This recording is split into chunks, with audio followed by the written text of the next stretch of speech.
Olá, estamos aqui com a nossa leitura Aprendendo com nossos Mestres e hoje vamos falar da meta do yogi, que é a meta de se unir a Deus através do yoga.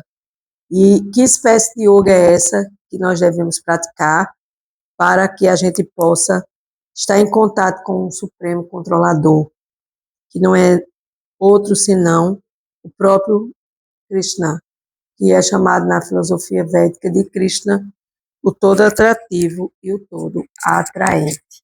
Então, a suprema personalidade de Deus, ele quer nos encontrar, porque ele também é uma pessoa, e nós somos pessoas, e nós somos almas, filhos desta pessoa suprema que nos criou, e, portanto, nós devemos nos unir a ele para que a gente possa entender que ele está em nossos corações como a grande alma, na pequena alma.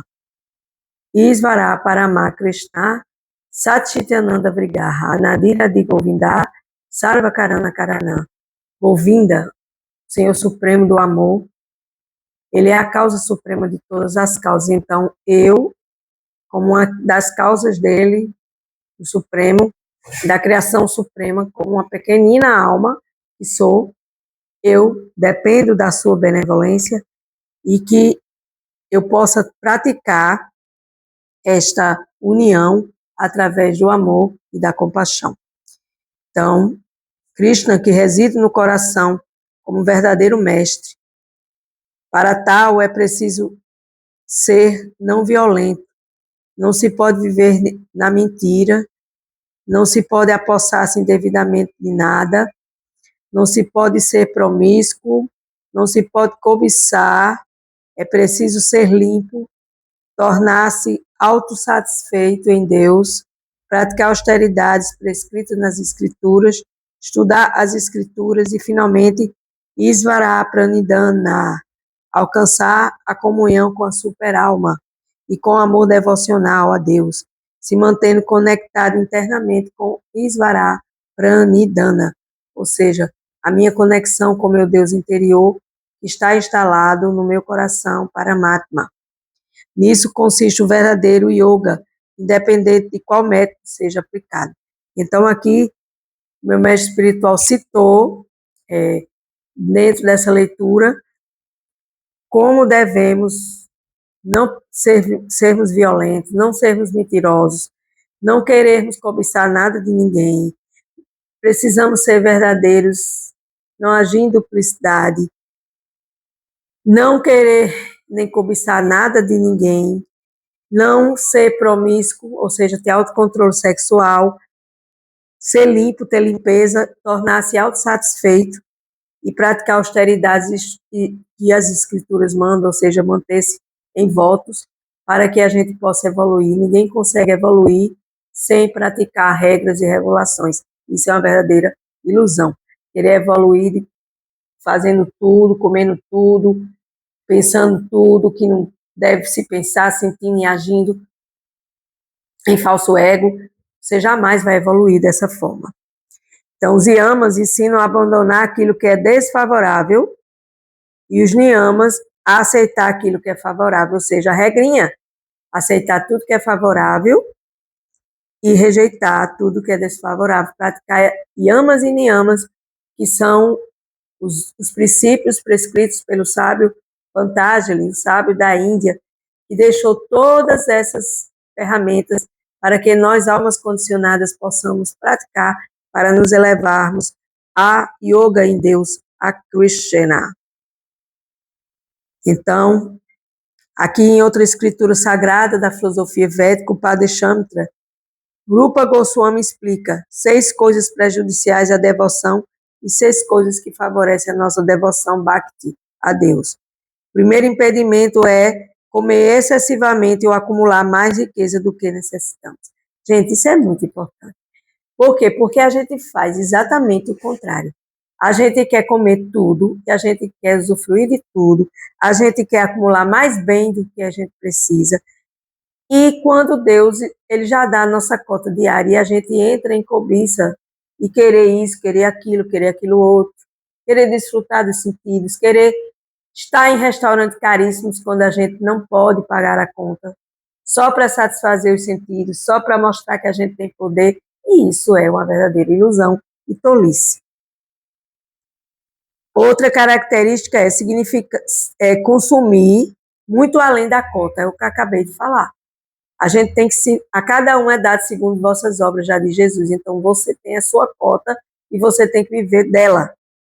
Então, outra, comer não apenas no sentido de colocar o alimento à boca, mas de consumir com qualquer um dos sentidos, ou seja, comer demais, comer em demasia, não ter autocontrole, comer com ansiedade.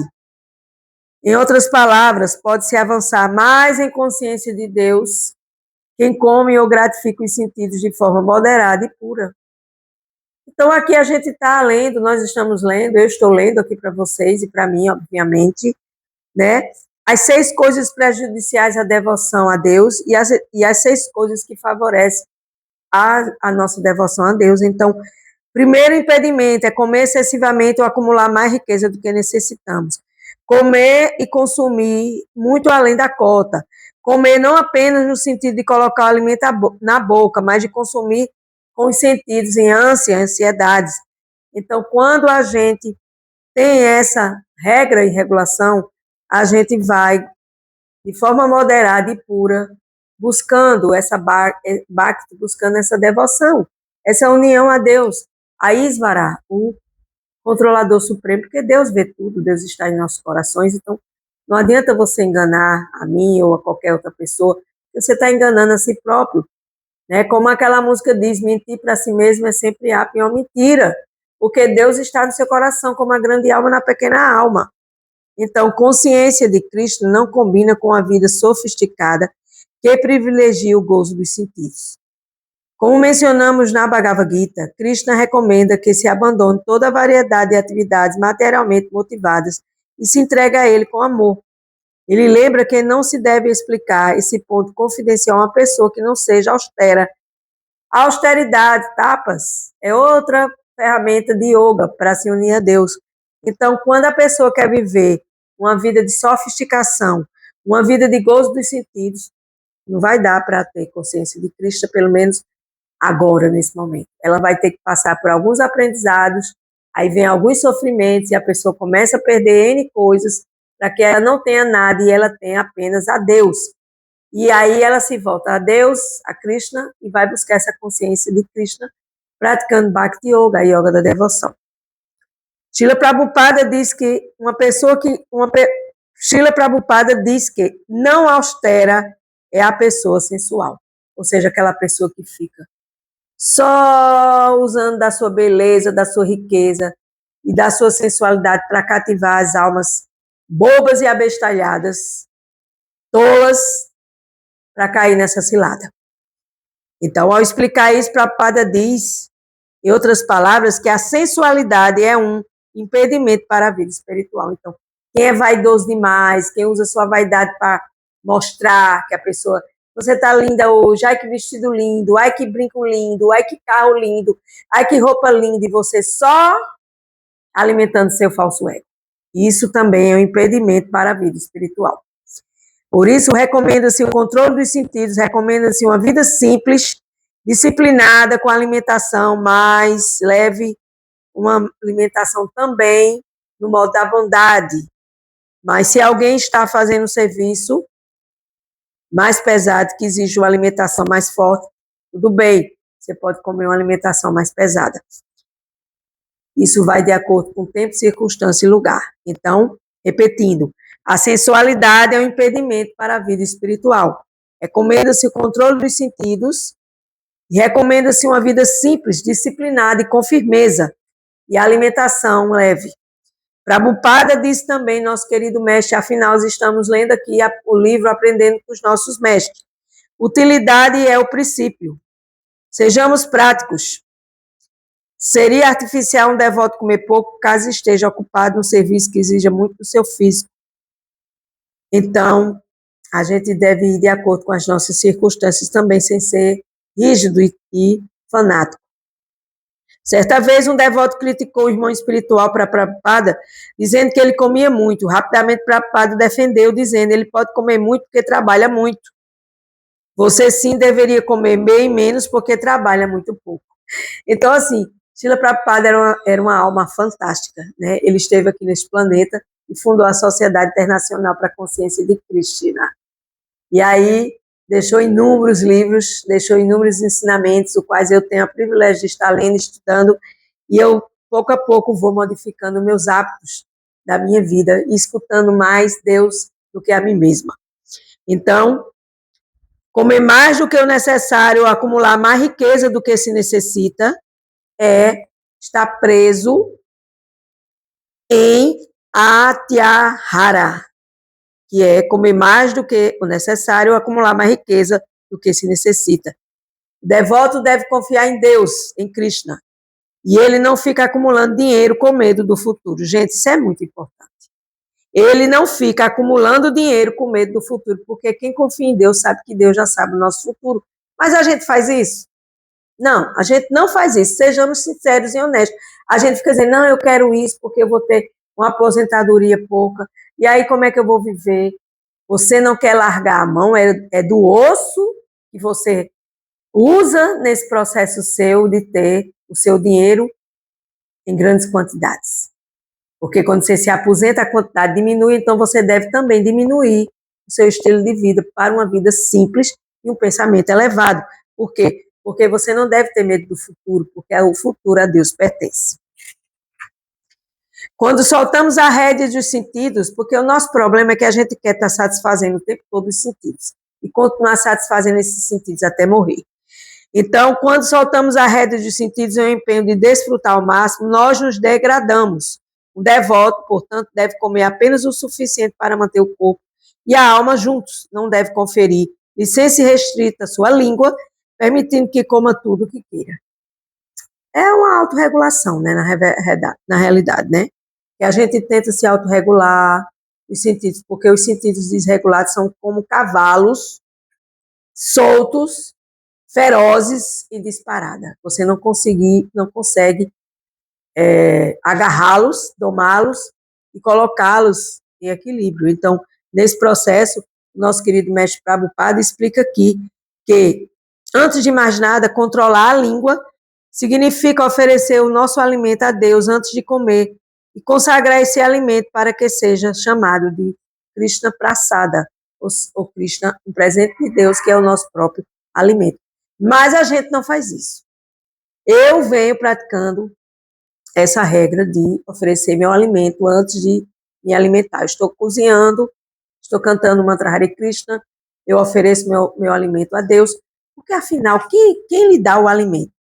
É os sentidos ou é Deus? Então, fica uma coisa muito sem sentido você se alimentar e não agradecer a Deus. Fica uma coisa muito... você não ter atenção com Deus, você não ter gratidão a Deus e você comer. É isso que eu observo quando eu saio com algumas pessoas, quando eu estou em companhia de pessoas ao meu lado, e o prato chega, elas já vão em cima do prato. Elas não param, colocam o prato e fazem uma oração: Senhor, te agradeço por esse alimento e te ofereço como um presente, porque tu és o mantenedor de todas as minhas atividades materiais. E aí você oferece essa praçada, e você come essa praçada, que é um presente abençoado por Deus, e aí você vai purificar os seus sentidos, e você vai buscar controlar a qualidade daquilo que você come, e também da quantidade daquilo que você come. Então, o primeiro tem a ver com a língua, enquanto o segundo tem a ver com o estômago. Então, seria o controle da língua, do estômago e da parte sexual. Que esse autocontrole, língua, estômago e sexual, também faz parte de nós desenvolvermos qualidades iluminadas para que a gente se una a Deus em yoga. A Bhagavad Gita e os grandes mestres, acharyas ou mestres espirituais, prescreveram certos alimentos para os seres humanos. E quem come esses alimentos está no modo da bondade. Tais alimentos incluem... Olha os alimentos no modo da bondade, minha gente, se quiserem anotar aí: grãos, frutas, legumes, verduras, produtos lácteos e açúcar e nada mais. Claro que você não vai se empanturrar de açúcar, não é isso que ele está dizendo aqui. Ele está dizendo aqui que são alimentos no modo da bondade. Grãos, frutas, legumes, verduras, produtos lácteos e açúcar. Mas tudo com a moderação. Prabhupada não está falando de açúcar refinado, mas do açúcar natural encontrado em certos alimentos. É claro que ele não seria a favor de alimentos processados, assim como ele não seria a favor do leite de supermercado, que de leite quase não tem mais nada. Ele está falando do leite de uma vaca protegida, bem cuidada, e do açúcar natural do melado, do mel ou do açúcar que há naturalmente nas frutas e nos grãos. Pronto, aqui já houve a explicação. Nosso querido mestre Srila Prabhupada, ditado pelo meu mestre espiritual Chandramukha Swami. Um devoto não come com extravagância. Ele simplesmente come o que ele oferece ao Senhor Supremo, a Deus, a Krishna. Ele está interessado em Krishna Prashada, alimento oferecido ao Senhor, e não em satisfazer sua língua. De maneira similar, um devoto não deseja acumular um grande saldo bancário. Ele apenas ganha o quanto ele precisa e o que tahara, e o que tahara.